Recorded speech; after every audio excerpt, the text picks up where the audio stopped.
Hello everyone, कैसे हैं आप सब। आई होप कि आप सब अच्छे होंगे। आज का वीडियो काफी इंपॉर्टेंट होने वाला है क्लास 10th के लिए, क्योंकि आज आप सभी के लिए लेकर आए हैं मॉडल सेट नंबर 1। इसमें से मॉडल पेपर नंबर 1 है, इसमें से 50 क्वेश्चन लेकर आए हैं और आप सभी को सभी क्वेश्चन का आंसर देना है और आप सभी का ये अपना एवरेज देखना है कि आपका एवरेज कितना रह रहा है 50 क्वेश्चन में। तो यह हिंदी का मॉडल पेपर लेकर आए हैं, तो आप वीडियो को प्लीज अंत तक देखिएगा और सभी क्वेश्चन का आंसर कमेंट सेक्शन में करने की जरूर कोशिश कीजिएगा। तो चलिए, यहाँ पर इसका फर्स्ट नंबर क्वेश्चन है। बिना किसी देरी के क्वेश्चन को शुरू किया जाए और आप सभी से रिक्वेस्ट है कि सभी का आंसर प्लीज कमेंट बॉक्स में जरूर कीजिएगा। तो चलिए, यहाँ पर इसका फर्स्ट नंबर प्रश्न को देख लेते हैं। तो इसका प्रश्न क्या कर रहा है कि श्रम विभाजन और जाति प्रथा पाठ के लेखक हैं। तो श्रम विभाजन और जाति प्रथा पाठ के लेखक कौन है? तो यहाँ पर 4 विकल्प दिया गया और प्रश्न काफी इंपॉर्टेंट है आपके बोर्ड के एग्जाम के लिए, तो आप सब इसका आंसर कमेंट सेक्शन में जरूर दीजिएगा। तो चलिए, आपके सामने 5 सेकंड का समय दिया जाता है, 5 सेकंड में इसका आंसर कमेंट सेक्शन में दे सकते हो। अगर आपको लगता है कि थोड़ा सा और समय लेने के लिए, तो आप वीडियो को रोक सकते हैं और रोक कर भी इसका आंसर कमेंट सेक्शन में दे सकते हैं। तो चलिए, आपका समय शुरू होता है अब।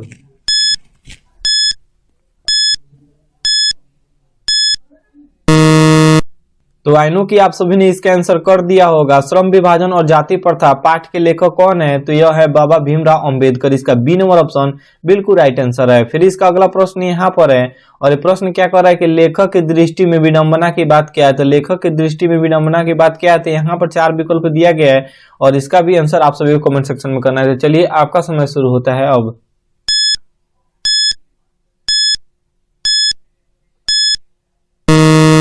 तो अगर आपने इसका आंसर ए नंबर ऑप्शन किए हैं तो बिल्कुल राइट आंसर किए हैं। जातिवाद के पोषकों की कमी नहीं है, लेखक के दृष्टि में विडंबना की बात यही है। इसका ए नंबर ऑप्शन बिल्कुल राइट आंसर। अगर याद नहीं हो तो फिर याद कर ले। फिर इसका अगला प्रश्न यहाँ पर है और ये भी प्रश्न काफी इंपॉर्टेंट है। तो प्रश्न क्या करा है कि कासु मदन के साथ किस खेल में शरीक होना चाहता था? तो आपके सामने 4 विकल्प इसका दिया गया और इसका जो भी राइट आंसर होगा आप सभी को कमेंट सेक्शन में करना है। तो चलिए, आपका समय।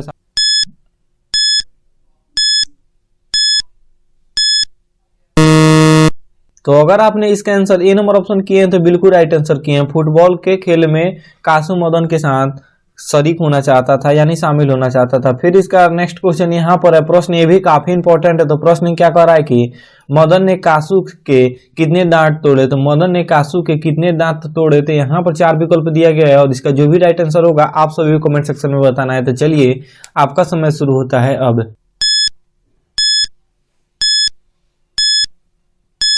तो अगर आपने इसका आंसर सी नंबर ऑप्शन किए हैं तो बिल्कुल राइट आंसर किए हैं। मदन ने कासु के कितने दांत तोड़े? तो 2 दांत तोड़े। इसका बिल्कुल राइट आंसर है 2 नंबर, सी नंबर। अगर आपको नहीं याद हो तो फिर याद कर ले। फिर इसका अगला प्रश्न यहाँ है। प्रश्न क्या करेगा कि मुंडा किस देश की जाति है? तो मुंडा किस देश की जाति है? तो यहाँ पर 4 देशों का नाम दिया गया है। इसमें से आप सभी को कमेंट सेक्शन में इसका आंसर बताना है। तो चलिए, आपका समय शुरू होता है अब।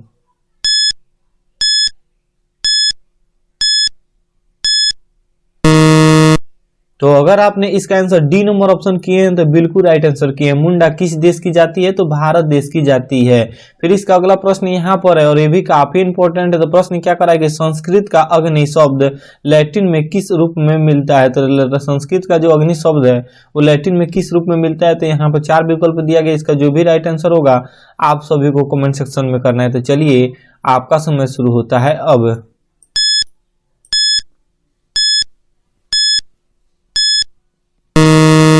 तो इसका सी नंबर ऑप्शन बिल्कुल राइट आंसर है। इंग्लिश रूप में मिलता है। संस्कृत का अग्नि शब्द का रूप लैटिन रूप में इंग्लिश रूप में मिलता है। फिर इसका अगला प्रश्न यहाँ पर है और ये भी काफी इंपॉर्टेंट। तो प्रश्न क्या करेगा? कामसूत्र किसकी रचना है? तो कामसूत्र किसकी रचना है? तो यहाँ पर 4 विकल्प दिया गया और इसमें से आप सभी को राइट आंसर कमेंट सेक्शन में बताना है। तो चलिए, आपका समय शुरू होता है अब।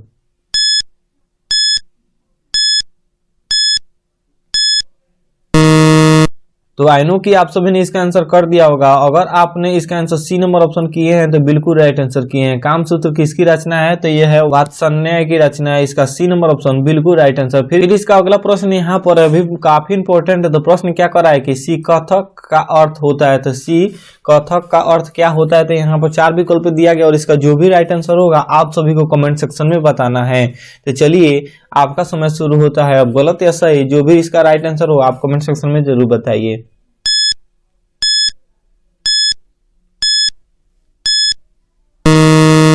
तो अगर आपने इसका आंसर डी नंबर ऑप्शन किए हैं तो बिल्कुल राइट आंसर किए हैं। सी कथक का अर्थ क्या होता है? तो मॉम होता है इसका डी नंबर ऑप्शन बिल्कुल राइट आंसर है। फिर इसका अगला प्रश्न यहाँ पर है, और प्रश्न क्या कर रहा है कि किसे देवनागरी की संज्ञा दी गई है। तो किसे देवनागरी की संज्ञा दी गई है, तो यहाँ पर 4 विकल्प दिया गया। इसका जो भी राइट आंसर होगा आप सभी को कमेंट सेक्शन में बताना है। तो चलिए आपका समय शुरू होता है अब।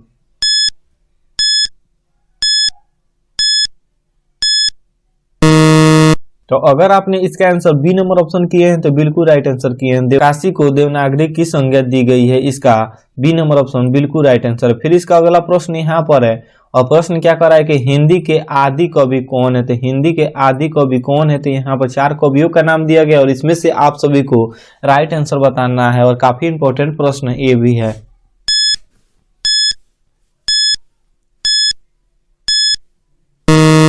तो हिंदी के आदि कवि कौन है, अगर आपने इसका आंसर सी नंबर ऑप्शन किए हैं तो बिल्कुल राइट आंसर किए हैं, वाल्मीकि हैं जो कि हिंदी के आदि कवि हैं। फिर इसका अगला प्रश्न यहाँ पर प्रश्न क्या कर रहा है कि निर्मला कौन थी। तो निर्मला कौन थी, तो आपके सामने 4 विकल्प दिया गया और इसका जो भी राइट आंसर होगा आप सभी को कमेंट सेक्शन में करना है। तो चलिए आपका समय शुरू होता है अब।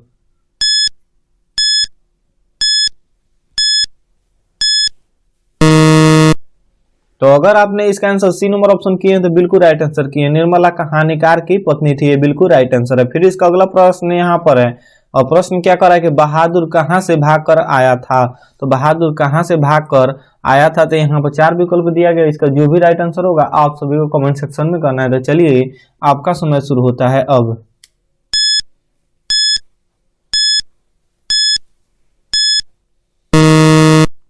तो आई नो कि आप सभी ने इसका आंसर कर दिया होगा। अगर आपने इसका आंसर डी नंबर ऑप्शन किए हैं तो बिल्कुल राइट आंसर किए हैं, बहादुर नेपाल से भागकर आया था। फिर इसका अगला प्रश्न यहाँ पर है, और एक और है कि एथ्रेस किस महादेश में है। तो एथ्रेस किस महादेश में है, तो आपके सामने 4 विकल्प दिया गया और इसका जो भी राइट आंसर होगा आप सभी को कमेंट सेक्शन में करना है। तो चलिए आपका समय शुरू होता है अब।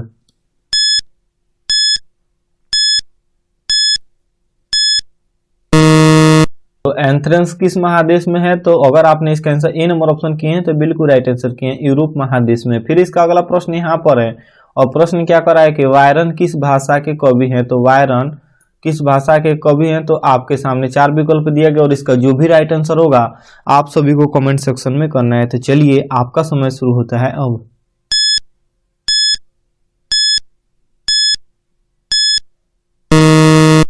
तो अगर आपने इसका आंसर सी नंबर ऑप्शन किए हैं तो बिल्कुल राइट आंसर किए हैं। वायरन किस भाषा के कवि हैं, तो अंग्रेजी भाषा के कवि हैं, इसका सी नंबर ऑप्शन बिल्कुल राइट आंसर है। फिर इसका अगला प्रश्न यहाँ पर है, और ये भी काफी इंपॉर्टेंट प्रश्न है। तो प्रश्न क्या कर रहा है कि बिरजू महाराज को संगीत नाटक और अकादमिक पुरस्कार कब प्राप्त हुआ। तो बिरजू महाराज को संगीत नाटक अकादमिक पुरस्कार कब प्राप्त हुआ, तो आपके सामने 4 विकल्प दिया गया और इसका जो भी राइट आंसर होगा आप सभी को कमेंट सेक्शन में करना है। तो चलिए आपका समय शुरू होता है अब।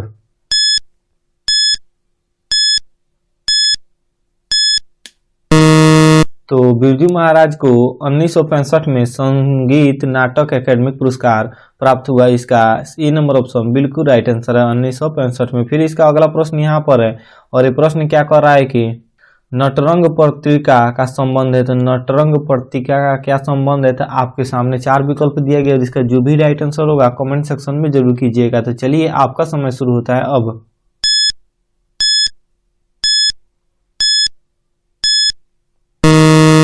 तो अगर आपने इसका आंसर डी नंबर ऑप्शन किए हैं तो बिल्कुल राइट आंसर किए हैं। नटरंग पत्रिका का संबंध किससे, तो रंग कर्म से है, इसका डी नंबर ऑप्शन बिल्कुल राइट आंसर। अगर याद नहीं हो तो फिर याद करें। फिर इसका अगला प्रश्न यहाँ पर है, तो इसका आंसर कमेंट सेक्शन में जरूर कीजिएगा। प्रश्न क्या करेगा, कुमार गंधर्व क्या है। तो कुमार गंधर्व क्या है, तो आपके सामने 4 विकल्प दिया गया और इसमें से जो भी राइट आंसर होगा गलत या सही कमेंट सेक्शन में जरूर कीजिएगा। तो चलिए आपका समय शुरू होता है अब।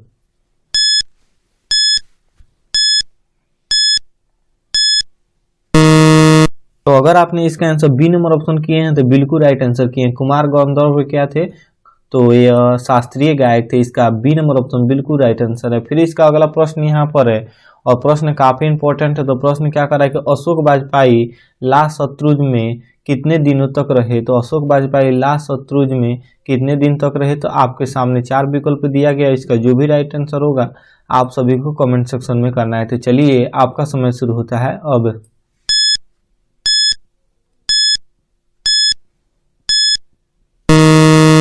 तो अगर आपने इसका आंसर ए नंबर ऑप्शन किए हैं तो बिल्कुल राइट आंसर किए हैं 19 दिन। फिर इसका अगला प्रश्न यहाँ पर है और प्रश्न क्या कर रहा है कि संतु मछली लेकर क्यों भागा। तो संतु मछली लेकर क्यों भागा, अगर ये पाठ को पढ़े होंगे तो इसका आंसर कमेंट सेक्शन में दे सकते हैं। तो चलिए आपका समय शुरू होता है। अब देखते हैं सबसे पहले इसका आंसर कमेंट सेक्शन में कौन करते हैं।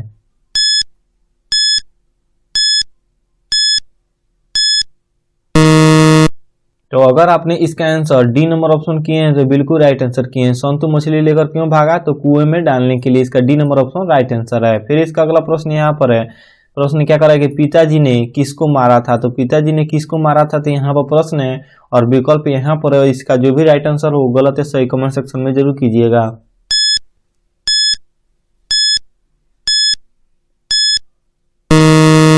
तो आई नो कि आप सभी ने इसका आंसर कर दिया होगा। अगर आपने इसका आंसर ए नंबर ऑप्शन किए हैं तो बिल्कुल राइट आंसर किए हैं। पिताजी ने किसको मारा था, तो दीदी को मारा था। इसका ए नंबर ऑप्शन बिल्कुल राइट आंसर है। फिर इसका अगला प्रश्न यहाँ पर है, प्रश्न क्या कर रहा है कि बिस्मिल्लाह खां का निधन कब हुआ।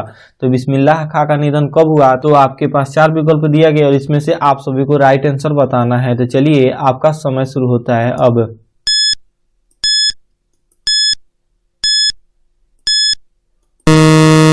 अगर आपने इसका आंसर 21 अगस्त 2006 किए हैं तो बिल्कुल राइट आंसर किए हैं। बिस्मिल्लाह खां का निधन कब हुआ, तो 21 अगस्त 2006 में इनका निधन हुआ। फिर इसका अगला प्रश्न यहाँ पर है और प्रश्न क्या कह रहा है कि कुलसुम कौन थी। तो यहाँ पर 4 विकल्प दिया गया और इसका जो भी राइट आंसर होगा आप सभी को कमेंट सेक्शन में करना है। तो चलिए आपका समय शुरू होता है अब।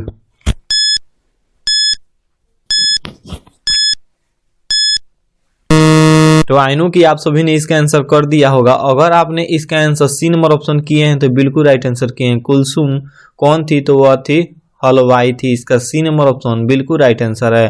फिर इसका अगला प्रश्न यहाँ पर है और ये भी काफी इंपॉर्टेंट प्रश्न है। तो प्रश्न क्या कर रहा है कि गुरु नानक की रचनाओं का संग्रह किसने किया। तो गुरु नानक की रचनाओं का संग्रह किसने किया, तो आपके सामने 4 विकल्प इसका दिया गया और इसका जो भी राइट आंसर होगा आप सभी को कमेंट सेक्शन में करना है, गलत या सही। तो चलिए आपका समय शुरू होता है अब।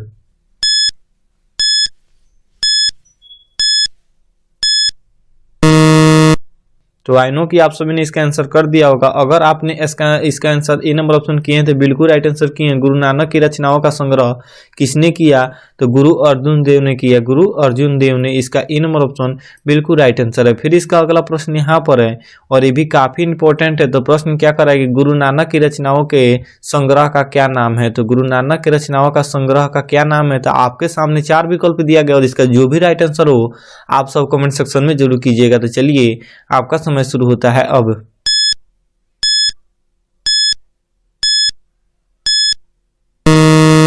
तो अगर आपने इसका आंसर बी नंबर ऑप्शन किए हैं तो बिल्कुल राइट आंसर किए हैं। गुरु नानक के रचनाओं का संग्रह का नाम है गुरु ग्रंथ साहब। इसका बी नंबर ऑप्शन बिल्कुल राइट आंसर है। फिर इसका अगला प्रश्न यहाँ पर प्रश्न क्या करे कि रसखान को किसने दीक्षा दी। तो रसखान को किसने दीक्षा दी, तो यहाँ पर 4 विकल्प दिया गया और इसका जो भी राइट आंसर हो आप सब कमेंट सेक्शन में जरूर कीजिएगा। तो चलिए आपका समय शुरू होता है अब।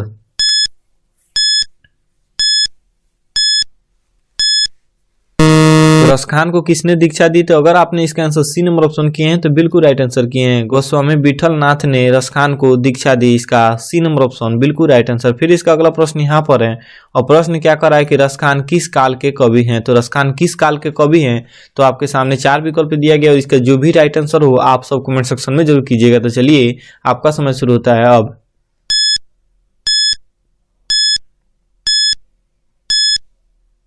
कि आप सभी ने इसका आंसर कर दिया होगा। अगर आपने इसका आंसर डी नंबर ऑप्शन किए हैं तो बिल्कुल राइट आंसर किए हैं। रसखान भक्ति काल के कवि हैं, तो इसका डी नंबर ऑप्शन बिल्कुल राइट आंसर है। फिर इसका अगला प्रश्न यहाँ पर है और प्रश्न क्या कर रहा है कि स्वदेशी शीर्षक पाठ पुस्तक में संकलित कविता किस छंद में है। तो स्वदेशी शीर्षक पाठ पुस्तक में संकलित कविता किस छंद में है, तो आपके सामने 4 विकल्प दिया गया और इसका जो भी राइट आंसर होगा आप सभी को कमेंट सेक्शन में करना है। तो चलिए आपका समय शुरू होता है अब।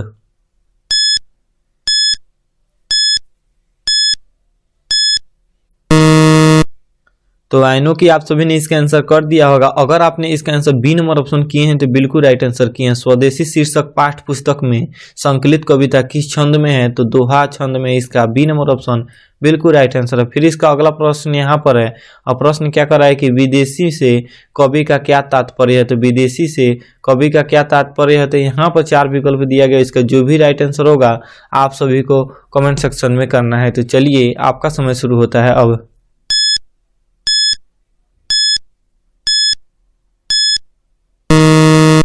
तो आई नो कि आप सभी ने इसका आंसर कर दिया होगा। अगर आपने इसका आंसर ए नंबर ऑप्शन किए हैं तो बिल्कुल राइट आंसर किए हैं। ब्रिटेन। विदेशी से कवि का क्या तात्पर्य है? तो ब्रिटेन से तात्पर्य है। इसका ए नंबर ऑप्शन राइट आंसर है। फिर इसका अगला प्रश्न यहाँ पर है और प्रश्न काफी इंपॉर्टेंट है। तो प्रश्न क्या करेगा? भारत माता के संबंध में क्या सही है? तो भारत माता के संबंध में क्या सही है? तो यहाँ पर 4 विकल्प दिया गया। इसका जो भी राइट आंसर होगा आप सभी को कमेंट सेक्शन में करना है। तो चलिए आपका समय शुरू होता है अब।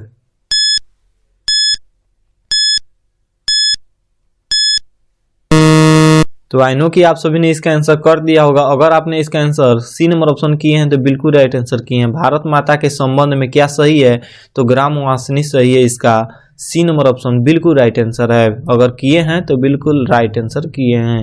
फिर इसका अगला प्रश्न यहाँ पर है और प्रश्न क्या कह रहा है कि सरबिंदुहासिनी कौन है? तो सरबिंदुहासिनी कौन है? तो यहाँ पर 4 विकल्प दिया गया और इसमें से आप सभी को राइट आंसर बताना है। तो जो भी आप सभी को इसका आंसर पता हो तो कमेंट सेक्शन में जरूर इसका आंसर कीजिएगा। तो चलिए आपका समय शुरू होता है अब।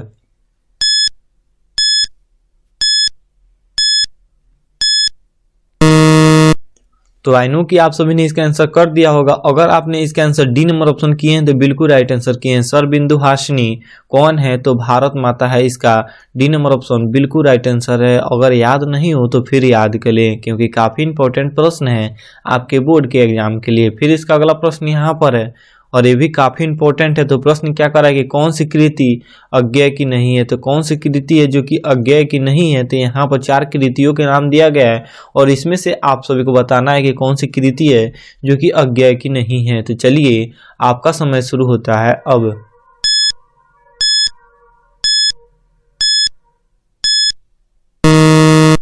तो आई नो कि आप सभी ने इसका आंसर कर दिया होगा। अगर आपने इसका आंसर डी नंबर ऑप्शन किए हैं तो बिल्कुल राइट आंसर किए हैं। कौन सी कृति है जो कि अज्ञेय की नहीं है? मिलन यामिनी है जो कि अज्ञेय की कृति नहीं है। इसका डी नंबर ऑप्शन बिल्कुल राइट आंसर है। फिर इसका अगला प्रश्न यहाँ पर है और प्रश्न क्या कर रहा है कि उत्तर प्रियदर्शी किस विधा की रचना है? तो उत्तर प्रियदर्शी किस विधा की रचना है? तो यहाँ पर 4 विकल्प आप सभी का दिया गया है और इसमें से आप सभी को राइट आंसर कमेंट सेक्शन में बताना है। तो चलिए आपका समय शुरू होता है अब।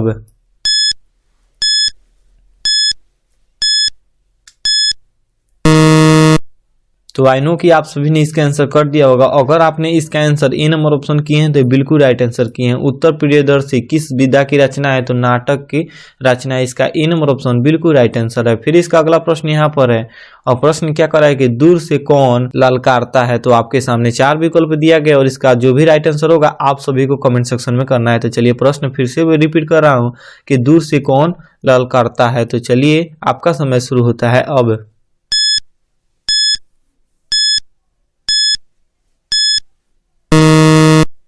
तो अगर आपने इसका आंसर डी नंबर ऑप्शन किए हैं तो बिल्कुल राइट आंसर किए हैं। दूर से कौन ललकारता है?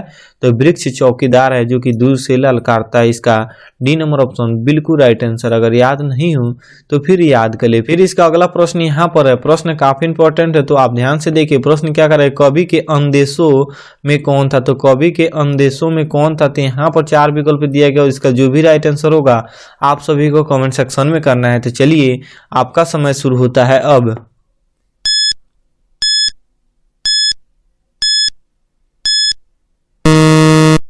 तो कवि के अंदेशों में कौन था? तो एक जानी दुश्मन था। इसका ए नंबर ऑप्शन बिल्कुल राइट आंसर होगा। अगर प्रश्न पूछे तो आप सभी को इसी पर टिक करना है। तो फिर इसका अगला प्रश्न यहाँ पर है और प्रश्न क्या कर रहा है कि गलत पत्ते की चिट्ठी किस विधा की कृति है? तो गलत पत्ते की चिट्ठी किस विधा की कृति है? तो आपके सामने 4 विकल्प दिया गया। इसका जो भी राइट आंसर हो आप सब कमेंट सेक्शन में करने की जरूर कोशिश कीजिएगा। तो चलिए आपका समय शुरू होता है अब।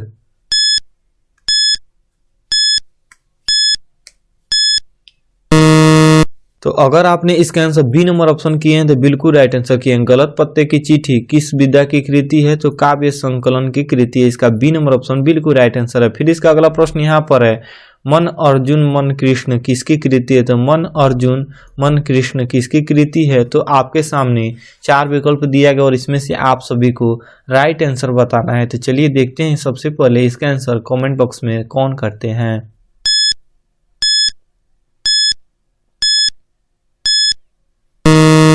कि आप सभी ने इसका आंसर कर दिया होगा। अगर आपने इसका आंसर डी नंबर ऑप्शन किए हैं तो बिल्कुल राइट आंसर किए हैं। मन अर्जुन मन कृष्ण किसकी कृति है? तो अनामिका का कृति है। इसका डी नंबर ऑप्शन बिल्कुल राइट आंसर है। फिर इसका अगला प्रश्न यहाँ पर है और प्रश्न क्या करा है कि पाठ्य पुस्तक में संकलित ऋल्के की कविता किस भाव की है? तो पाठ्य पुस्तक में संकलित ऋल्के की कविता किस भाव में है? तो आपके सामने 4 विकल्प दिया गया, इसमें से आप सभी को राइट आंसर कमेंट सेक्शन में बताना है। तो चलिए आपका समय शुरू होता है अब।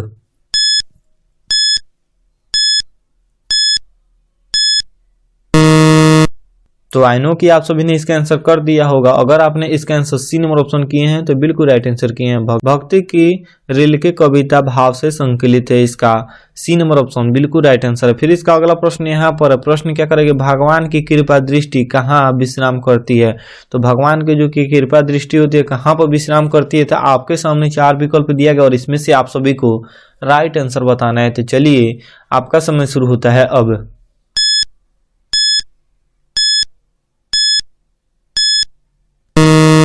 तो आई नो कि आप सभी ने इसका आंसर कर दिया होगा। अगर आपने इसका आंसर डी नंबर ऑप्शन किए हैं तो बिल्कुल राइट आंसर किए हैं। कवि के कपोलों पर इसका डी नंबर ऑप्शन बिल्कुल राइट आंसर। फिर इसका अगला प्रश्न यहाँ पर है। प्रश्न क्या कर रहा है कि हिंदी वर्णमाला में स्वर वर्णों की संख्या कितनी है? तो हिंदी वर्णमाला में स्वर वर्णों की संख्या कितनी है? तो काफी इंपॉर्टेंट प्रश्न है और बोर्ड मॉडल प्रश्न है। तो देखते हैं सबसे पहले इसका आंसर कमेंट सेक्शन में कौन करते हैं। तो चलिए आपका समय शुरू होता है अब।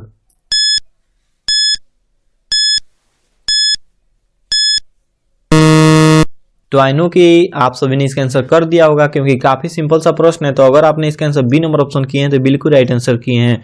हिंदी वर्णमाला में स्वर वर्णों की संख्या कितनी है? तो 11 इसका बिल्कुल राइट आंसर है। फिर इसका अगला प्रश्न यहाँ पर प्रश्न क्या करा कि हिंदी वर्णमाला में व्यंजन वर्णों की संख्या क्या है? तो चलिए देखते हैं सबसे पहले इसका आंसर कौन कमेंट सेक्शन में करते हैं। हिंदी वर्णों में व्यंजन वर्णों की संख्या आप सभी को बताना है क्या है हिंदी वर्णमाला में।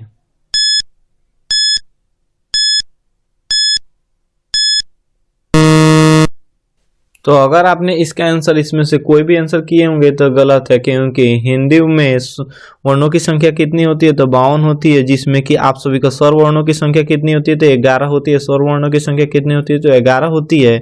और व्यंजन वर्णों की संख्या कितनी होती है? तो 41 होती है। तो इसमें से कोई भी ऑप्शन नहीं दिया गया, इसलिए इसका आंसर अगर आपने इसमें से कोई भी किया होगा तो गलत आंसर किए हैं।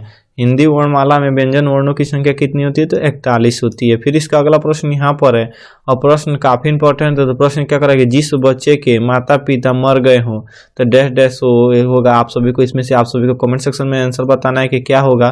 तो चलिए देखते हैं कौन आंसर कमेंट सेक्शन में सबसे पहले करते हैं।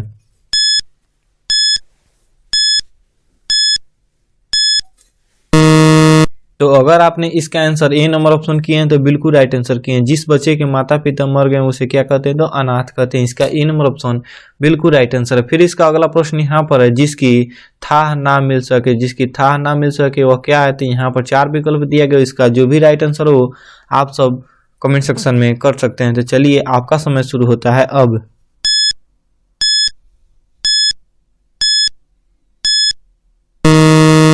तो आई नो कि आप सभी ने इसका आंसर कर दिया होगा। अगर आपने इसका सी नंबर ऑप्शन किए हैं तो बिल्कुल राइट आंसर किए हैं। जिसकी था ना मिल सके वो क्या है? अथाह है। इसका सी नंबर ऑप्शन बिल्कुल राइट आंसर। ऐसे प्रश्न आप सभी के ऑब्जेक्टिव क्वेश्चन में पूछ सकते हैं, तो इस पर विशेष ध्यान दे जरूर। फिर इसका अगला प्रश्न यहाँ पर है। प्रश्न क्या करेंगे, दिए गए विकल्पों में जो संज्ञा शब्द नहीं है उस विकल्प का चयन करें। तो यहाँ पर प्रश्न क्या करा है कि दिए गए विकल्प में जो संज्ञा शब्द नहीं है उस विकल्प का आप सभी को चयन करना है। तो यहाँ पर 4 विकल्प दिया गया, जैसे ए में दिया कि हम लोग, बी में दिया छात्रा और सी में दिया शिक्षक और डी में दिया विद्यालय। तो इसमें से आप सभी को राइट आंसर बताना है। तो देखते हैं सबसे पहले कमेंट सेक्शन में कौन इसका आंसर करते हैं।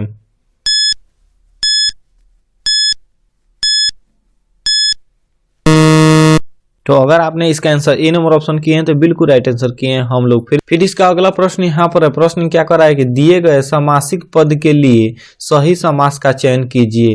जैसे यहाँ पर दिया गया है राजपुत्र, तो आप सभी को कमेंट सेक्शन में इसका राइट आंसर बताना है।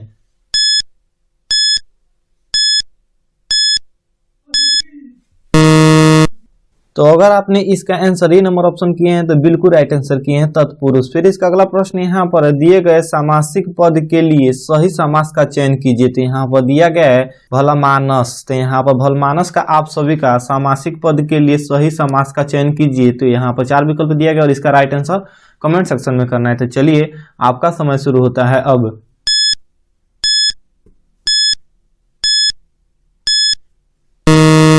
तो ए नंबर ऑप्शन इसका किए होंगे तो बिल्कुल राइट आंसर किए हैं कर्म धैर्य। फिर इसका अगला प्रश्न यहाँ पर है। प्रश्न क्या कर रहा है कि दिए गए शब्द के लिए सही पर्यायवाची शब्द का चयन कीजिए। तो शब्द क्या है, शब्द क्या कर रहा है कि लालच। लालच का आप सभी को पर्यायवाची शब्द का चयन करना है सही। तो चलिए आपका समय शुरू होता है अब।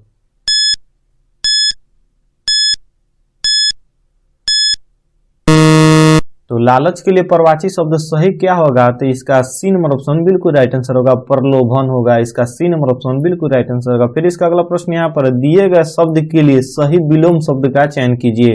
तो शब्द क्या कह रहा है कि उपेक्षा। तो उपेक्षा का आप सभी को विलोम शब्द सही, इसका सही चयन करना है। तो चलिए आपका समय शुरू होता है अब।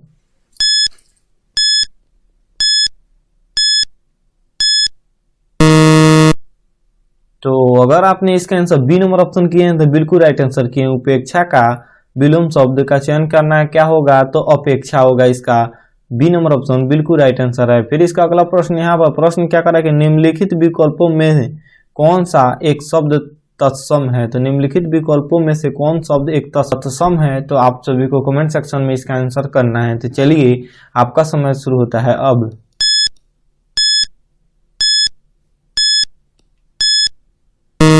तो अगर आपने इसका आंसर बी नंबर ऑप्शन किए हैं तो बिल्कुल राइट आंसर किए हैं चंद। फिर इसका अगला प्रश्न यहाँ पर है। प्रश्न क्या करेगा, नीचे दिए गए शब्दों के सही अर्थ का चयन कीजिए। तो नीचे दिए गया कुछ शब्द है, इसमें से आप सभी को सही अर्थ का चयन करना है। तो क्या कर रहा है कि जो सबके आगे रहता हो। तो जो सबके आगे क्या रहता है, तो यहाँ पर दिया गया नेता, बी में दिया अग्रणी, सी में दिया है कप्तान और डी में दिया है नायक। तो कौन सबके आगे रहता हो तो इसका राइट आंसर आप सभी को कमेंट सेक्शन में बताना। तो चलिए आपका समय शुरू होता है अब।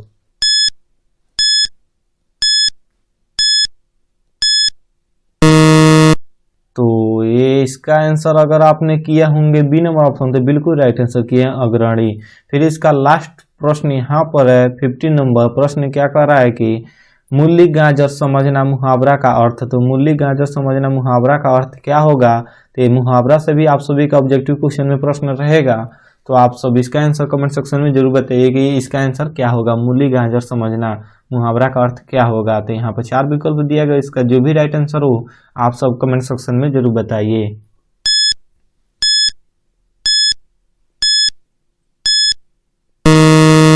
तो अगर आपने इसका आंसर सी नंबर ऑप्शन किए हैं तो बिल्कुल राइट आंसर किए हैं। मूली गाजर समझना मुहावरा का अर्थ क्या होगा, तो अति तुच्छ समझना। वो आपको अति तुच्छ समझ रहा है, इसलिए इसका सी नंबर ऑप्शन बिल्कुल राइट आंसर होगा इस मुहावरा का। तो ये रहा आप सभी का 50+ क्वेश्चन, 50 क्वेश्चन। इसमें से आप सभी को देखना है, कमेंट सेक्शन में जरूर बताना है कि आप सभी को कितना क्वेश्चन पहले से पता था और कितना क्वेश्चन आप सभी के लिए नया क्वेश्चन था और आप सभी ने कितने क्वेश्चन का हल कमेंट सेक्शन में कर पाए। तो ये सब आप सभी को कमेंट सेक्शन में जरूर बताइए। अगर आप चाहते हैं कि इसी तरह इसका पार्ट 2 वीडियो बनता रहे तो आप कमेंट सेक्शन में ये भी आप बता सकते हैं। आज का लाइक का टारगेट रखते हैं, मात्र 50 लाइक का टारगेट रखते हैं। अगर 50 लाइक हो गया पूरा तो इसका पार्ट 2 वीडियो आएगा, जिसमें कि आप सभी का दूसरे विषय पर 50 क्वेश्चन लेकर आएंगे मॉडल सेट से। तो फिर मिलते हैं इसके नेक्स्ट वीडियो में। अगर आपको कोई भी डाउट या कंफ्यूजन हो तो आप कमेंट सेक्शन में पूछ सकते हैं। तो मिलते हैं इसके नेक्स्ट वीडियो में, तब तक के लिए जय हिंद, वंदे मातरम।